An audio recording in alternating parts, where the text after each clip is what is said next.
The anticipation of a renewable electricity standard and potential energy legislation has utilities moving fast toward developing smart grids. Some say too fast. But one utility out there says if it doesn't move now, there won't be a grid to handle growing electricity demand and demand for renewables under new legislation. Clean Sky's Dee Bombani is here with the latest in her Smart Grid series. Hi, Dee. Hi, Susan. Good afternoon.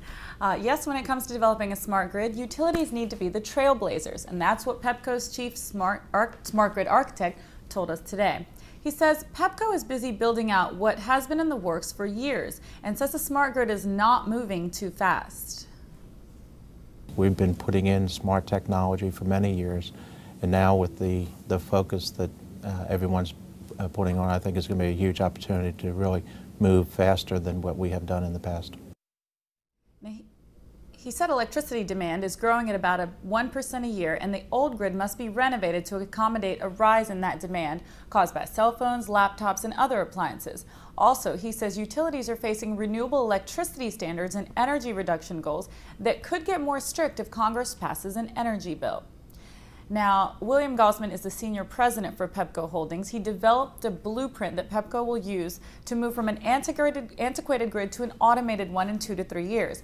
The company is going to spend more than $500 million in demonstration projects that will eventually comprise a full commercial-scale smart grid for its customers.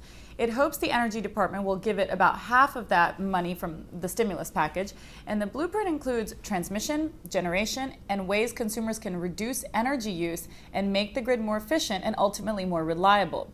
He says a cornerstone of smart grid development is installation of meters. Now, PEPCO plans to install meters for each of its 2 million customers in Maryland, D.C., and New Jersey. They will let customers monitor and adjust electricity usage over the internet. The utility will also automate its distribution system. That helps the utility pinpoint problems and fix them from a control room in a matter of seconds. Now, Gausman said the time to get smart is now, when more renewables will be used on making the grid, making resource management urgent.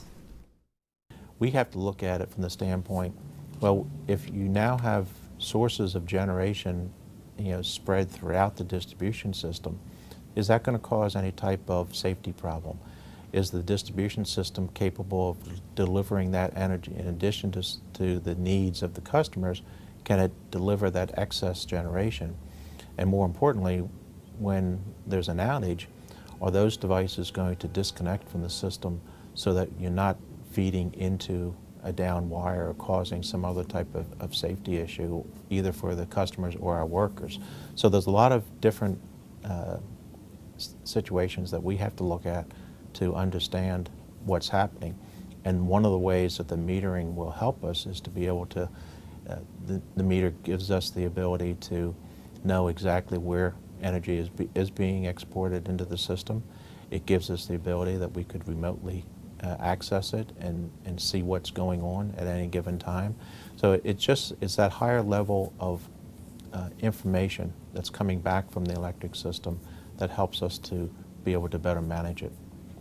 Now, critics say utilities are adopting technology before the federal government has developed nationwide standards for the smart grid components.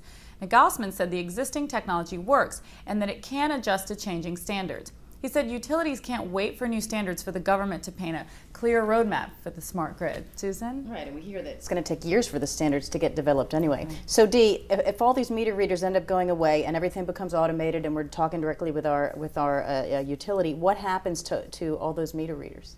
Well, a smart grid certainly obviates the need for any meter readers, but it doesn't exactly get rid of the profession. Gausman was saying that they would relocate some of those meter readers. Instead of going from house to house to check what your electricity usage is, they'll put them in-house, some of them anyway, and they'll be able to install meters, repair them, or do some other sort of work with those meters. It seems training.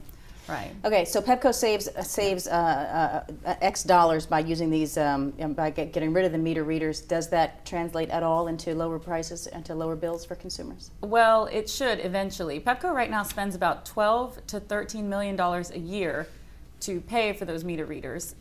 40 are in-house right now, and about 100, more than 100 have been contracted out, and they work, when PEPCO needs them to.